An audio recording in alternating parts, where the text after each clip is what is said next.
Hello, everybody. I'm Jackie K. Cooper, and it's Tell a Story Thursday. And I am still reading from my first book, Journey of the Gentle Southern Man. And my books, especially my new book, The Wisdom of Winter, is available on Amazon. So if you want a copy for yourself, you can get it from Amazon.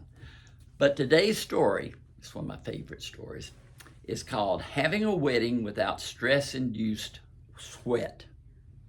Stress-induced sweat. This has certainly been the summer of weddings. A few weeks ago, a friend of mine got married, and in the spirit of the occasion, I agreed to sing 2 songs at the wedding. There were 2 miracles involved in this situation. One was that he asked me to sing, and the second was that I did. As a rule, I don't do windows and I don't do weddings. The first song I sang was The Rose, which was initially made popular by Bette Midler. The second was A Long and Lasting Love, that was made famous by Crystal Gayle. Neither of these ladies had anything to fear from me. I have not taken over their songs except for that one special hour at the Methodist Church in McRae, Georgia. When I sang, there wasn't a dry eye in the house, mine included. I don't know if it was the pain to the ears or the sweetness of the occasion. I hope it was the latter. An organ playing and 2 people very much in love can change the ordinary into the blessed. This is what happened to me in those 2 songs. The love of the couple made the music even sweeter. While I watched the ceremony of these 2 friends, my mind raced back to my own wedding in June 1970. That too was a hot summer month, and our wedding was in St. Petersburg, Florida. Even though we were getting married at 8 o'clock at night, it was still hot. It is always hot in St. Pete, and when I get hot, I sweat. Not perspire, but good old like a pig sweat. On the night of the wedding ceremony, I was hot and nervous. My bride-to-be did not see me on the day of our wedding. We followed all the old traditions. So until we were at the altar that night, she had not seen my sweaty face or my almost sweaty face. Prior to the ceremony, my sister-in-law, who's a nurse, came to where I was dressing. With an hour to go to the ceremony, the rivers of water were already flowing down from my brow.